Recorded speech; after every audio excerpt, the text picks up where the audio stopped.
तो नमस्कार दोस्तों, मेरा नाम है प्रशांत शर्मा और आज हम एनालाइज करेंगे सुज़लोन एनर्जी लिमिटेड कंपनी को। बात करें तो कंपनी रिन्यूएबल एनर्जी सेक्टर में काम करती है और कंपनी विंड टरबाइन बनाने काम करती है और अपने सेक्टर की ग्लोबल और एक लीडिंग कंपनी है। कंपनी काफ़ी अच्छा बिजनेस है और आज की इस वीडियो में इसी कंपनी का हम फंडामेंटल एनालिसिस करेंगे और डिटेल में हम कंपनी का फंडामेंटल एनालिसिस करेंगे। सबसे पहले कंपनी का पूरा बिजनेस प्रोफाइल चेक करेंगे, उसके साथ साथ पिछले 5 साल कंपनी के फाइनेंशियल चेक करेंगे, जिससे पिछले 5 साल में कंपनी के रेवेन्यू और प्रॉफिट वगैरह में कैसी ग्रोथ आई है उसके बारे में हमें अच्छे से नॉलेज मिल सके। और लास्ट में हम कंपनी की वैल्यूएशन करेंगे कि आज की डेट में कंपनी का जो शेयर प्राइस चल रहा है वो इसकी अर्निंग के हिसाब से हमें सस्ते शेयर्स मिल रहे हैं या फिर महंगे शेयर मिल रहे हैं। यानी कि अगर हम आज की डेट में अपना पैसा इस कंपनी इन्वेस्ट करना चाह रहे हैं तो क्या इस सही समय अपना पैसा इन्वेस्ट करने के लिए या फिर अभी हमें वेट करना चाहिए। दूसरी बात, ये जो वीडियो है अपने सब्सक्राइबर्स की डिमांड पे बना रहे हैं और अगर आप भी चाहते हैं हम आपके लिए किसी कंपनी का फंडामेंटल एनालिसिस करें तो हमारे वीडियो के कमेंट बॉक्स में आप उस कंपनी का नाम लिख सकते हैं और हम कोशिश करेंगे कि जल्द से जल्द वीडियो बना के आपको उसके बारे में इंफॉर्मेशन दे दें। और अब हम बात करते हैं अपनी कंपनी सुज़लोन एनर्जी लिमिटेड के बारे में। तो इसमें बात की कंपनी एक ग्लोबल और एक लीडिंग कंपनी है रिन्यूएबल एनर्जी सॉल्यूशन प्रोवाइड करने में और कंपनी एक वर्टिकली इंटीग्रेटेड कंपनी है WTG यानी कि विंड टरबाइन जनरेटर बनाने के लिए। बात करें तो इंटीग्रेटेड मतलब क्या है कि कंपनी इससे रिलेटेड सारे ही काम करती है। जैसे बात करें तो कंपनी मैन्युफैक्चरिंग करती है WTG की, उसके अलावा बात करें तो कंपनी प्रोजेक्ट एग्जीक्यूशन और ऑपरेशन एंड मेंटेनेंस का काम भी करती है विंड टरबाइन जनरेटर्स में। और उसके साथ साथ जो उससे रिलेटेड कंपोनेंट्स होते हैं, जो प्रोडक्ट हैं, तो कंपनी वो भी बनाती है। उसमें कंपनी ऑल जो मेजर कंपोनेंट्स हैं वो बनाती है, जैसे कि रोटर ब्लेड्स हो गए, ट्यूबलर टावर्स हो गए, जनरेटर्स हैं, कंट्रोल इक्विपमेंट्स हैं, गियर्स एंड नेकलेस वगैरह। कंपनी इस तरह की सारी चीज़ें बनाती है। तो बात करें तो कंपनी क्या है कि टरबाइन भी बना रही है, उसको किसी को पूरा प्रोजेक्ट बनाना है, उसको इंस्टॉल करना है, वो भी कंपनी काम करती है और इंस्टॉल करने के बाद उसका जो आगे ऑपरेशन एंड मेंटेनेंस है उसका भी काम कर रही है और साथ साथ जितने भी रिलेटेड प्रोडक्ट हैं कंपनी सारी बनाती है। तो इस तरह से बात करें कंपनी एक इंटीग्रेटेड कंपनी है, यानी कि अगर किसी भी एंटिटी को अपने यहाँ पे विंड का जो लगाना है प्रोजेक्ट, उसके लिए किसी और के पास जाने की जरूरत नहीं है। इस कंपनी से कंपनी कांटेक्ट करेंगे और सारा काम ही करके उसको दे देंगे। तो इस तरह से बात करें तो कंपनी एक इंटीग्रेटेड कंपनी है। तो कंपनी मैन्युफैक्चरिंग भी कर रही है, प्रोजेक्ट एग्जीक्यूशन भी कर रही है, सारी चीज़ कर रही है और साथ से कंपनी ऑपरेशन एंड मैनेजमेंट काम कर रही है। और खाली इंडिया में नहीं, ओवरसीज़ जो कंट्रीज़ हैं वहाँ पे भी कंपनी ऑपरेशन एंड मैनेजमेंट काम करती है। यानी कि आपने किसी और से भी अगर लगवाया है और आप उसका ऑपरेशन एंड मैनेजमेंट इस कंपनी से चाहते हो तो वो भी कंपनी काम करती है।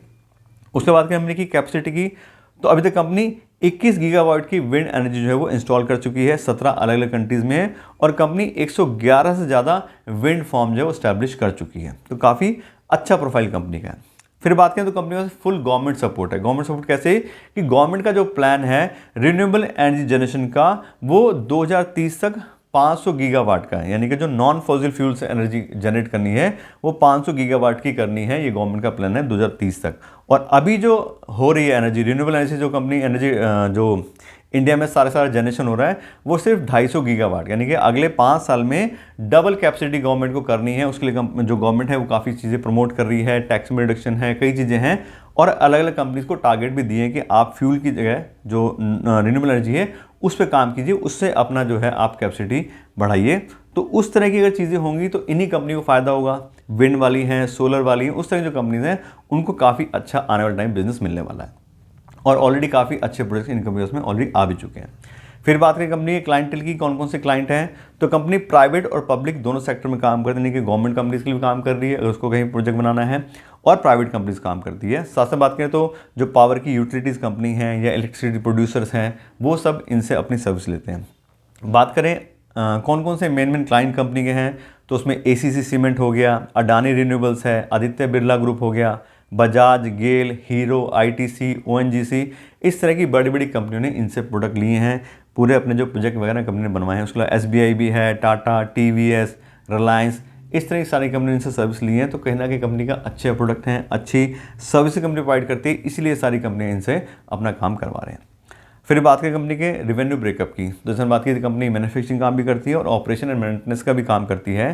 तो लेकिन कंपनी को बात करें तो मेन जो अभी रेवेन्यू आता है वो सेल्स ऑफ विंड टरबाइन और अदर पार्ट्स, यहाँ से कंपनी को 73% का आता है और कंपनी जो ऑपरेशन एंड मेंटेनेंस की सर्विस प्रोवाइड करती है वहाँ से कंपनी को अभी 27% का आता है। तो कंपनी के लिए जो प्रोडक्ट अपने बेचती है वहाँ से कंपनी को ज़्यादा रेवेन्यू आता है। फिर बात करें कंपनी के जोग्राफिकल रेवेन्यू की, जैसे कंपनी इंडिया के अलावा दूसरी देशों में भी काम करती है, तो मेनली कंपनी को अभी जो सेल्स या रेवेन्यू आ रहे हैं वो इंडिया से ही आ रहे हैं 94% के, और आउटसाइड इंडिया से कंपनी को 6% का रेवेन्यू आता है। अभी 6% की बात करें तो इसमें से कंपनी को यूरोप से 1% रेवेन्यू आता है, यूएस और कनाडा से 2% रेवेन्यू आ रहा है, और बाकी दूसरी कंट्री जो कंपनी काम करती है वहाँ से 3% का रेवेन्यू आता है। तो मेनली कंपनी का जो बिजनेस है वो भी इंडिया से ही ज़्यादा उसको बिजनेस मिल रहा है। फिर बात करें कंपनी की ऑर्डर बुक, यानी कितने प्रोजेक्ट उसके पास में अवेलेबल हैं, कितना काम उसको ऑलरेडी अवेलेबल है, तो भी काफ़ी अच्छे प्रोजेक्ट कंपनी के पास में है। और जून 2024 का जो डेटा आया था उसके हिसाब से कंपनी से 3800 मेगावाट के प्रोजेक्ट्स ऑलरेडी हैं जो उसको अभी डिलीवर करने हैं, बना करके देने हैं। जबकि बात करें एक साल पहले यानी कि जून 2023 की, तब कंपनी को सिर्फ 1400 मेगावाट के ऑर्डर्स थे और अब हो गए 3800 मेगावाट, यानी कि बात करें तो डबल से भी ज़्यादा ऑर्डर्स पिछले एक साल में कंपनी को मिले हैं। जब बात की थी गवर्नमेंट का पूरा सपोर्ट है, वो सबको प्रमोट कर रहे हैं, तो इस तरह की कंपनी उसमें काफ़ी अच्छे ऑर्डर आ रहे हैं, इसलिए कंपनी काफ़ी अच्छी ऑर्डर बुक भी होल्ड कर रही है। उसके बाद करें कंपनी के शेयर होल्डिंग पैटर्न की, किन किन लोगों ने अपना पैसा इस कंपनी इन्वेस्ट किया हुआ है।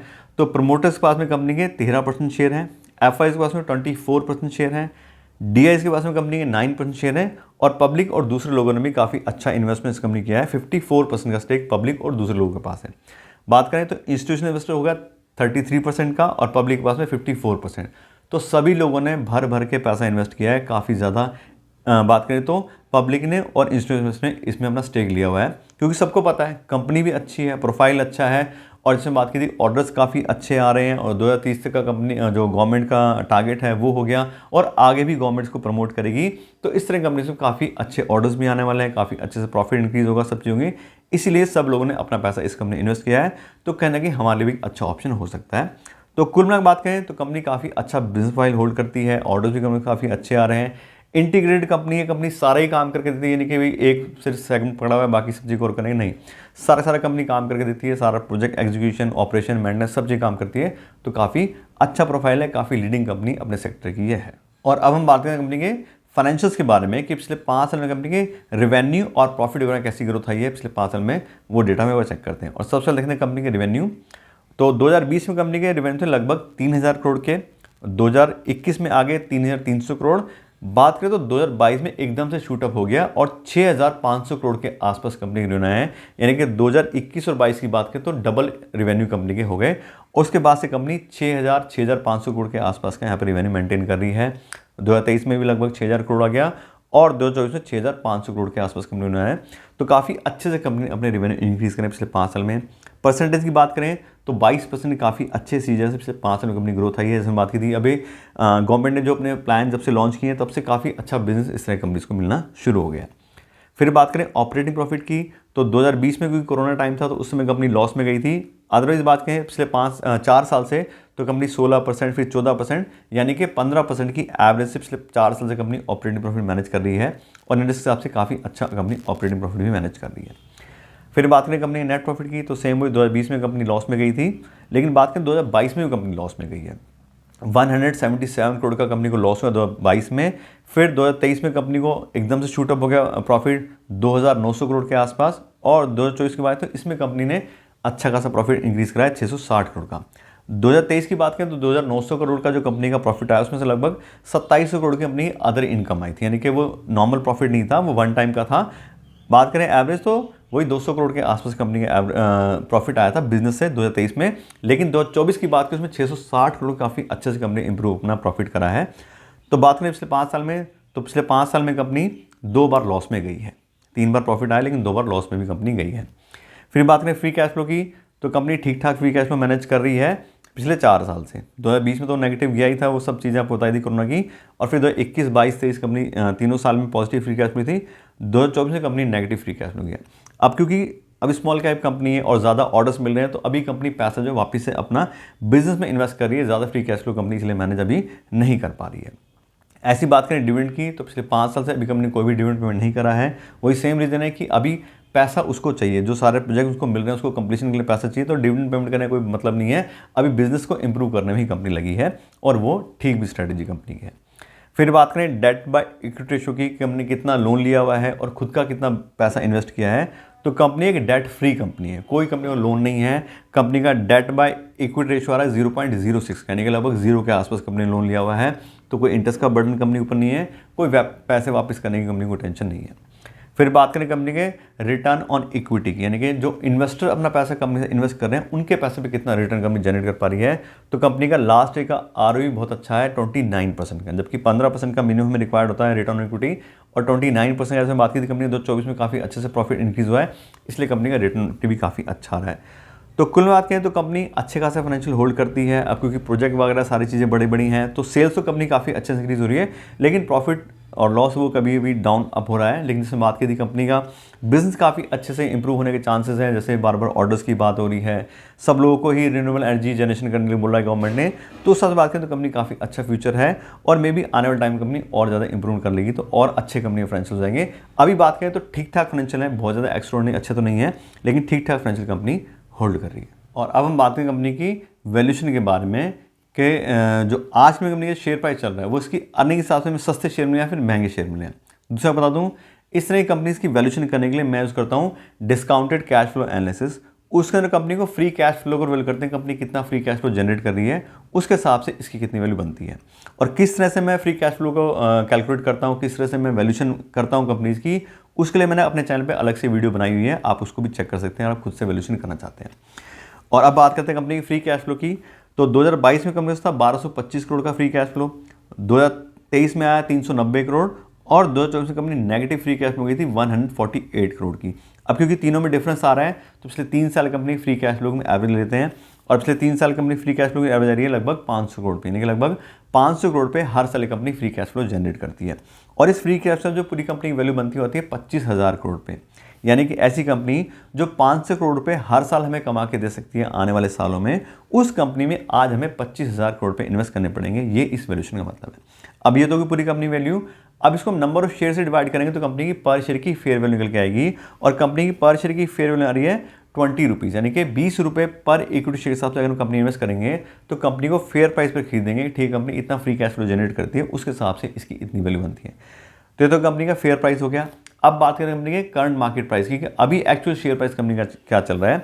तो अभी कंपनी का जो शेयर प्राइस है वो 70 रुपये के आसपास कंपनी शेयर ट्रेड करें, तो कंपनी का जो फेयर वैल्यू निकला 20 रुपये और एक्चुअल प्राइस आ गया 70 रुपये, यानी कि बात करें तो सबसे कंपनी एक हाईली ओवर वैल्यूड कंपनी है। कितनी ओवर वैल्यू? 3 गुने से ज़्यादा प्राइस चल रहा है कंपनी का। अब क्यों 3 गुने से ज़्यादा प्राइस चल रहा है? क्योंकि सबको पता है कंपनी का बिजनेस अच्छा है, जिसमें बार बार बात करें ऑर्डर्स उसको अच्छे मिल रहे हैं, कंपनी के फाइनेंशियल भी ठीक हैं, गवर्नमेंट का सपोर्ट है, उस वजह से क्या हो रहा है कि पब्लिक के सेंटीमेंट बहुत ज़्यादा हाई हैं। दूसरे में बात की थी कि पब्लिक का इन्वेस्टमेंट भी ज़्यादा है इसके अंदर, तो जब ज़्यादा लोगों का इन्वेस्टमेंट होता है, रिटेल इन्वेस्टर ज़्यादा होते हैं तो उसमें हलचल भी उतनी ज़्यादा होती है। तो उस हिसाब से बात करें तो कभी हाईली ओवरवैल्यूड कंपनी है। प्राइस बाय अर्निंग शो इसका चेक करा हमने कंपनी का, तो 95 का प्राइस बाय अर्निंग शो आ रहा है, जबकि इंडस्ट्री की प्राइस बाय 60 की, इंडस्ट्री भी हाई चल रही है और उससे कहीं ज़्यादा ये कंपनी हाई चल रही है, यानी कि 1 रुपया कमाने के लिए हमें 95 रुपीज़ इन्वेस्ट करने पड़ेंगे, ये इस प्राइस बाय अर्निंग शो मतलब है। तो बात करें तो एक हाईली इन्फ्लेटेड प्राइस पे कंपनी अवेलेबल है। बात करें तो FIDs ने इन्वेस्टमेंट किया है, अब उन्होंने किस प्राइस में इन्वेस्टमेंट किया है वो चीज़ है देखने वाली। दूसरा क्या होता है कि US वगैरह में इंटरेस्ट रेट कम होते हैं, तो वहाँ से वो कम रेट ऑफ इंटरेस्ट पैसा लेके इंडिया में इन्वेस्ट कर देते हैं, तो उनको अगर कम रिटर्न मिल जाता है तो उसमें उनका काम चलता है। लेकिन हम अपनी बात करें तो हमारा वही रेट ऑफ इंटरेस्ट है जो इंडिया के हिसाब से, उसी हिसाब रिटर्न मिलनी है। तो FIDs ने इन्वेस्टमेंट किया हुआ है, किस प्राइस पे किया है, कब किया है वो हमें नहीं पता, तो सिर्फ उस पर डिपेंड नहीं रहना कि उन्होंने किया तो हमें भी इन्वेस्टमेंट करना है। तो सर बात करें तो कंपनी अच्छी है, सब चीज़ें अच्छी हैं, लेकिन इतने ज़्यादा इन्फ्लेटेड प्राइस पर हम खरीदेंगे तो बहुत ज़्यादा हमारा रिस्क इंक्रीज हो सकता है। इस प्राइस पर खरीदना मेरे हिसाब से समझदार नहीं है। बाकी वही बात है, ये मेरा पॉइंट ऑफ व्यू है, आपको क्या लगता है कि कितना उसमें ग्रोथ आ सकती है, क्या क्या चीज़ हो सकती है, उस हिसाब से थोड़ा आप देख सकते हो। लेकिन 3-4 गुना प्राइस अगर हम आज ही पे कर दें, अब उसका प्रॉफिट इतना बढ़ेगा नहीं बढ़ेगा, उसका शेयर प्राइस अगले 5 साल में उतना बढ़ेगा नहीं बढ़ेगा, कोई कॉम्पिटिशन आ जाए, सब चीज़ों में, तो वो सब चीज़ें कंसर्न वाली होती हैं। तो उससे बात करें तो कंपनी अच्छी है, अगर आप इसको अपनी वॉच लिस्ट में रख लोगे तो ज़्यादा बेटर है, क्योंकि छोटी कंपनी में क्या है, स्मॉल कैप कंपनी तो अप डाउन भी ज़्यादा होते रहते हैं, वॉलिटिलिटी ज़्यादा रहती है, तो सही टाइम पे अगर एंट्री ले लेंगे तो ज़्यादा अच्छा रहेगा। अदरवाइज कोई जरूरी नहीं कि हमें इसी सेक्टर में या इसी एनर्जी की कंपनी में घुसना है। बहुत सारी दूसरी कंपनियां भी अवेलेबल हैं जिनके अच्छे बिजनेस है, अच्छा free cash flow company manage करती हैं, अपने सेक्टर की लीडिंग है, वो भी काफ़ी सस्ते प्राइस मिल रही है, तो उनमें अगर इन्वेस्टमेंट कर लेंगे तो मेरे साथ ज़्यादा बेटर रहेगा। क्योंकि यहाँ तो अभी कुछ नहीं पता ये कितने टाइम तक इसका बूम चलने वाला है। जितनी भी ये बात करें तो रिन्यूएबल एनर्जी के जो सेक्टर हैं, चाहे वो सोलर एनर्जी वाले हों, विंड एनर्जी वाले हों, सभी अभी हाई रेट पे चल रहे हैं, तो थोड़ा वेट कर लेंगे या किसी और ऑप्शन में देख लेंगे तो मेरे साथ ज़्यादा अच्छा रहेगा। तो इस तरह से बात करें तो कंपनी के बारे में आपको डिटेल नॉलेज दे दी है। आशा करता हूँ वीडियो अच्छी लगी होगी। अगर आपको वीडियो अच्छी लगी हो तो उसको लाइक और शेयर जरूर कीजिएगा, और अगर आप मेरे चैनल पर नए हैं तो मेरे चैनल को सब्सक्राइब कर दीजिएगा। Thank you so much.